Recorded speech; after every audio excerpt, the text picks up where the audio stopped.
Assalamualaikum warahmatullahi wabarakatuh. Pernahkah Anda membayangkan bertemu sosok wali besar di alam ruhani? Inilah kisah penuh haru dan keajaiban, saat Ustadz Danu mengalami langsung karomah Gus Dur. Dari mimpi yang mengguncang jiwa hingga pertemuan ruhani yang mengubah segalanya, kisah ini akan menyentuh hati dan menyadarkan kita tentang makna sejati perjuangan dan keikhlasan. Jangan lupa like, share, dan subscribe channel ini agar cerita-cerita penuh hikmah terus hadir menemani hari-hari Anda. Malam itu angin bertiup tidak seperti biasanya. Lembut, tapi membawa hawa dingin yang menusuk hingga ke tulang. Ustadz Danu duduk bersila di atas sajadahnya, melantunkan zikir pelan-pelan di ruang tengah rumahnya yang hanya diterangi lampu minyak. Tiba-tiba, bau harum melati menyeruak dari arah jendela yang tertutup rapat. Ia tertegun, tidak ada bunga di rumahnya malam itu. Tapi aroma itu nyata, menembus sukma, membuat kulitnya merinding.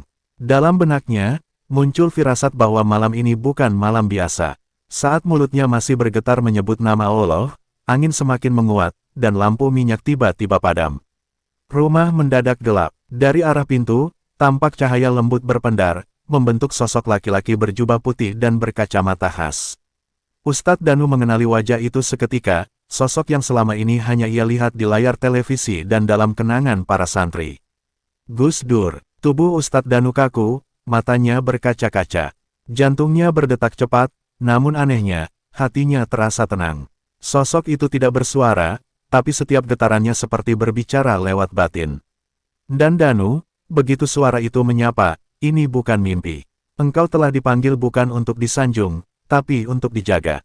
Ustadz Danu menangis diam-diam. Ia merasa kecil, tak layak, dan terlalu banyak dosa. Tapi Gus Dur hanya tersenyum, seperti memahami seluruh isi hatinya, seakan sudah tahu perjalanan hidupnya dari awal hingga hari ini. Tiba-tiba, ruangan di sekelilingnya berubah. Ia tidak lagi berada di rumah. Kini ia seperti berada di antara dimensi yang tak dikenalnya. Di sekelilingnya, muncul bayangan-bayangan orang yang selama ini ia bantu, pasien-pasien yang sembuh, sebagian yang tak tertolong, bahkan yang kerasukan. Di balik mereka, berdiri sosok-sosok gaib, ada yang berwajah muram, ada yang menangis, ada pula yang tersenyum sinis. Makhluk-makhluk itu seolah menggambarkan sisi gelap dan terang dari pekerjaannya sebagai penyembuh. Gus Dur melangkah ke tengah ruangan, mengangkat tangannya ke atas. Seketika semua makhluk gaib itu bersujud, tubuh mereka menggigil dalam ketundukan. Jangan engkau takut kepada mereka, karena kebenaran akan selalu menang atas kegelapan, ucap Gus Dur. Ustadz Danu menatapnya penuh takjub. Ia tahu, ini bukan karangan pikirannya. Terlalu nyata untuk disebut mimpi, terlalu dalam untuk dikatakan halusinasi. Setelah itu, ruangan itu perlahan memudar. Ustadz Danu kembali tersadar di ruang tengah rumahnya. Lampu minyak menyala kembali tanpa ia nyalakan. Di atas sajadah, tergeletak sebuah surban putih bersulam lafaz Allah, dan sehelai kertas bertuliskan kaligrafi Arab dengan tinta emas yang mulai pudar. Tulisan itu berbunyi, Iyyaka na'budu wa iyyaka nasta'in, hanya kepadamu kami menyembah, dan hanya kepadamu kami mohon pertolongan. Tangis Ustadz Danu pecah. Ia memeluk surban itu erat-erat, seolah ingin menyatu dengan keberkahan yang dibawanya. Malam itu, ia sadar bahwa tugasnya bukan sekadar menyembuhkan tubuh manusia, tapi membimbing ruhani mereka. Dan sejak saat itu, perjalanan dakwahnya berubah. Ia bukan lagi sekadar ustadz penyembuh, tapi pembawa cahaya yang telah diamanahkan langsung dari seorang wali Allah, Gus Dur. Mentari baru saja muncul di ufuk timur ketika Ustadz Danu membuka matanya. Ia masih bersila di atas sajadah, tubuhnya tak bergeser. Sedikit pun sejak peristiwa malam itu.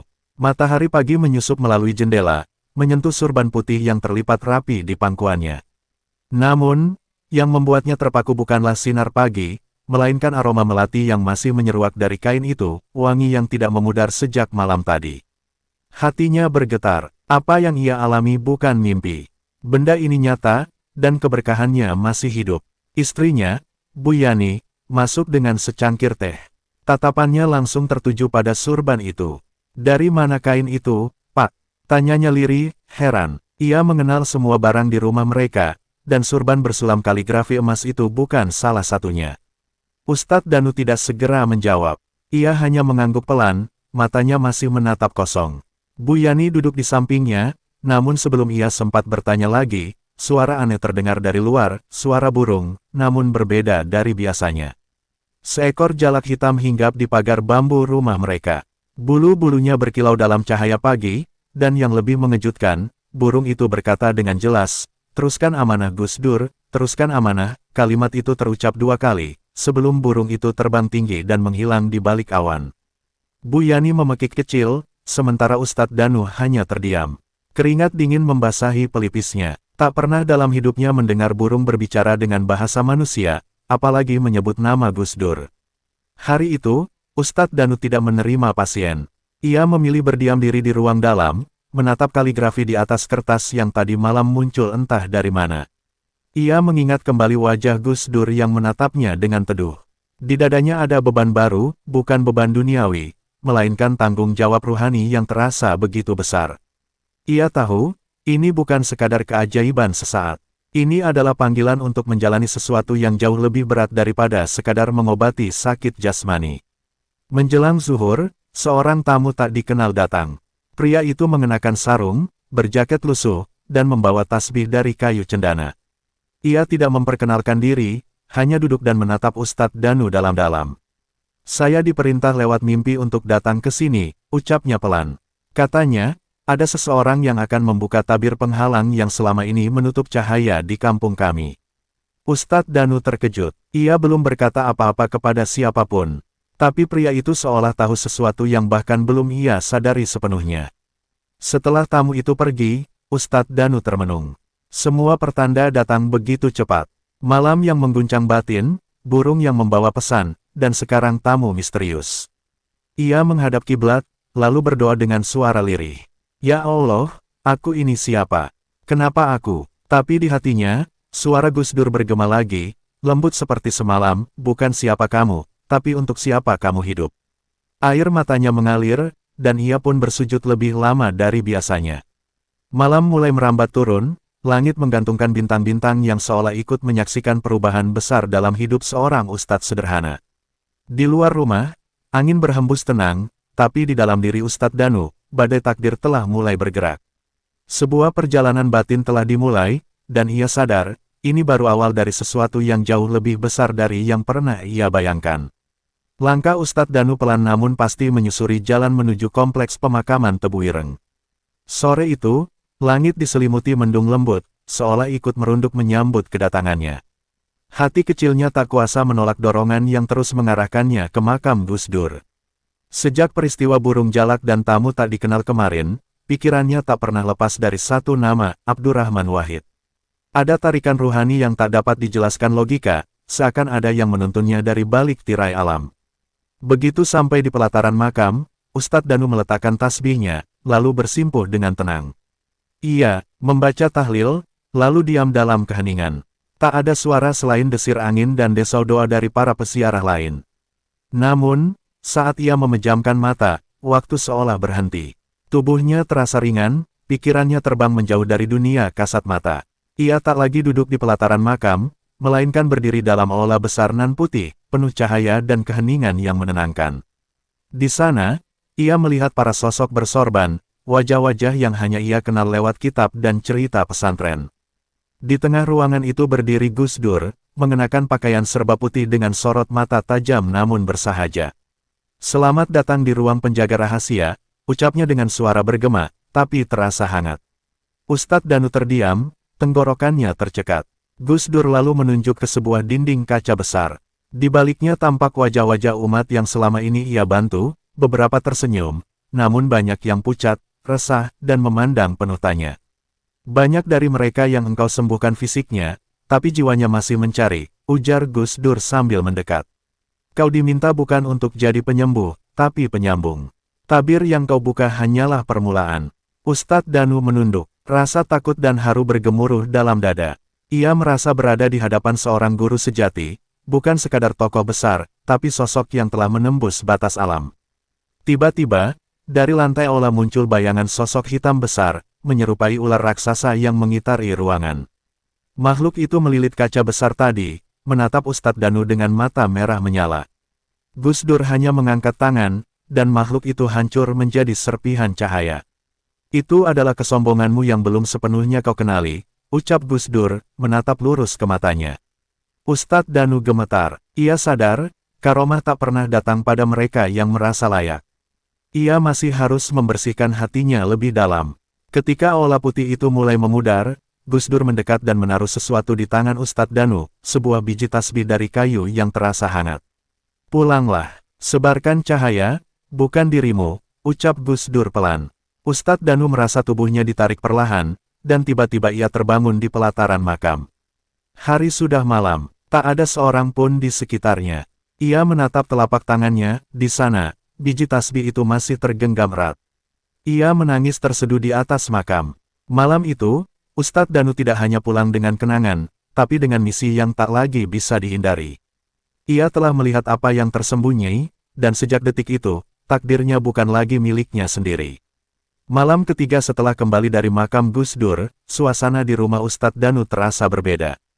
Angin berputar lebih dingin, dan udara dipenuhi dengan keheningan yang menekan. Di ruang tamu, seorang ibu tua menangis terseduh, memeluk anaknya yang berusia 15 tahun. Anak itu mendadak jatuh sakit sejak siang tadi, badannya panas tinggi, namun sorot matanya kosong seperti tak lagi bersemayam jiwa. Ibu itu memohon agar Ustadz Danu membantu. Tolong, Pak Ustadz, anak saya sejak pulang dari hutan semalam, berubah. Bukan lagi seperti manusia. Dengan doa lirih, Ustadz Danu mendekat. Ketika tangannya menyentuh kening remaja itu, tubuh bocah itu tiba-tiba melonjak. Dari mulutnya keluar tawa yang bukan berasal dari anak manusia, namun seperti suara dari lorong waktu yang gelap dan jauh.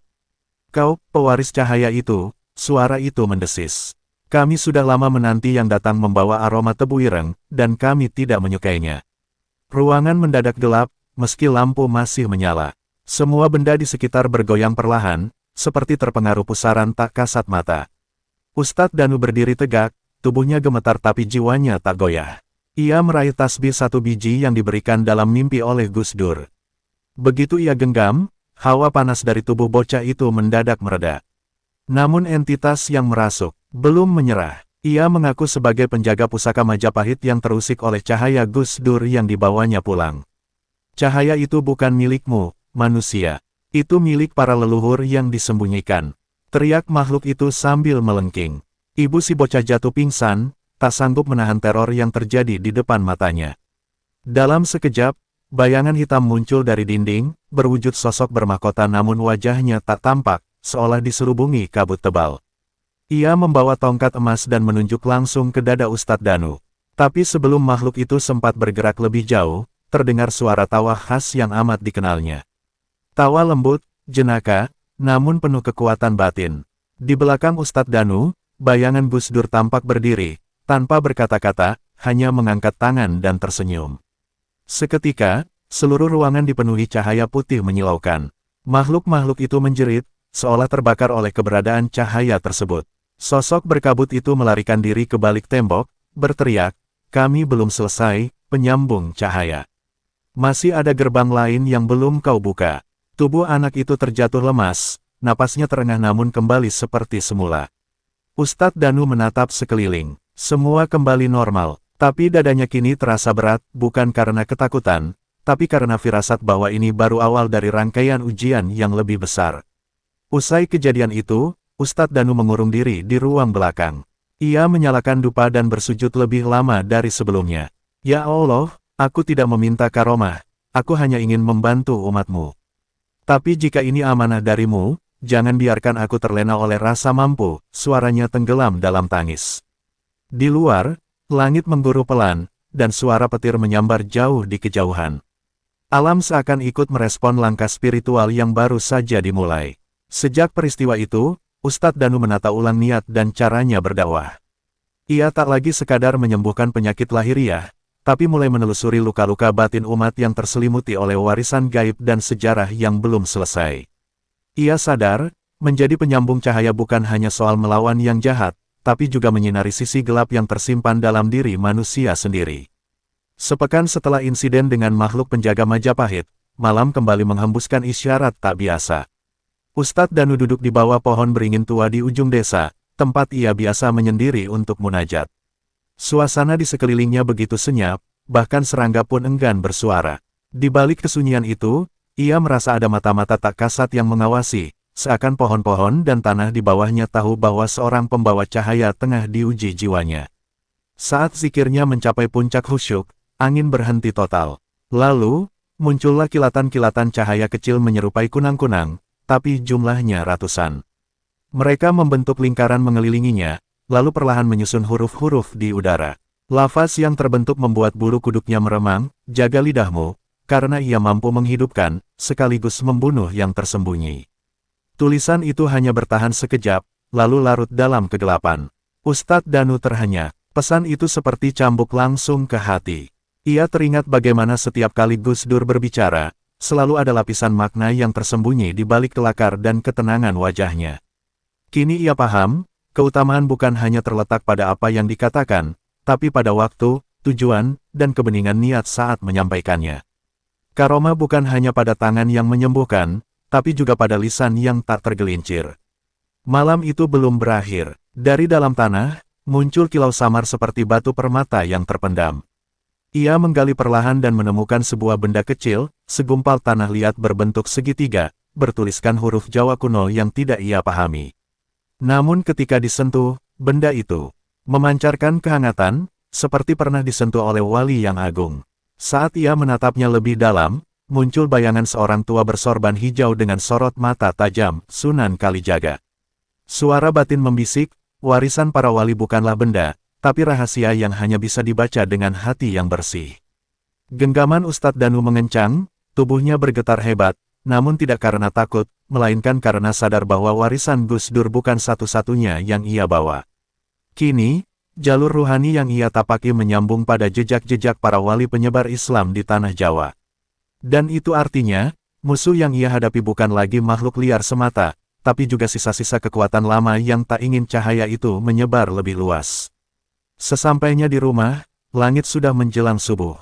Ia mengunci pintu, memadamkan lampu, dan menyendiri dalam gelap. Ia mulai menulis semua kejadian dalam buku catatannya, takut jika lupa pada satu tanda saja. Di setiap lembaran ia selipkan doa, berharap Allah menjaga niatnya tetap lurus.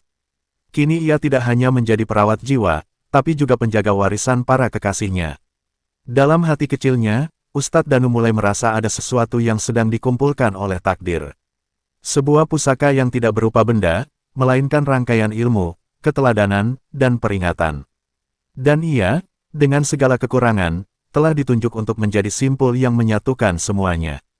Malam itu ia sadar, ketika seseorang mewarisi karomah, maka hidupnya tak lagi berjalan atas kehendaknya sendiri, melainkan atas kehendak langit yang harus ditunaikan sampai tuntas. Setelah pertemuan batin di bawah pohon beringin, Ustadz Danu mulai menyadari bahwa langkah-langkah dakwahnya bukan lagi sepenuhnya berada di atas tanah yang bisa dipijak. Setiap malam, ada saja orang-orang asing datang dengan wajah kosong dan mata merah menyala, mengaku terdorong oleh mimpi untuk menemuinya. Yang aneh, mereka bukan sekadar manusia biasa. Beberapa dari mereka ternyata membawa pengaruh gaib, seolah telah disentuh oleh kekuatan yang ingin menguji kesiapannya menerima amanah yang diwariskan Gus Dur dan para wali. Dalam suatu pengajian kecil, seorang pemuda tiba-tiba berdiri di tengah ceramah dan membaca ayat yang tak tercatat dalam Al-Quran. Suaranya berat, bergema seperti berasal dari dasar sumur. Wajahnya berubah muram, lalu berteriak, cahaya itu telah membakar penjaga timur. Tapi kau belum melihat penjaga barat. Para jamaah panik, namun Ustadz Danu tetap tenang. Ia membaca ayat kursi, dan pemuda itu langsung terjatuh tak sadarkan diri. Usai pengajian, beberapa orang mengatakan melihat bayangan besar seperti burung hitam terbang menjauh dari langit-langit langgar. Tak hanya manusia, alam pun seperti mulai ikut bicara. Seorang petani melaporkan bahwa sapi-sapi di kandangnya enggan makan jika Ustadz Danu tidak membacakan doa dari depan pintu kandang. Anak-anak kecil mengaku mendengar suara Gus Dur tertawa dari dalam mimpi mereka, mengajak mereka salat berjamaah. Semakin hari, dakwah Ustadz Danu tak lagi terbatas pada ceramah dan pengobatan, tapi merasuk ke dalam mimpi, keheningan, bahkan benda-benda di sekeliling.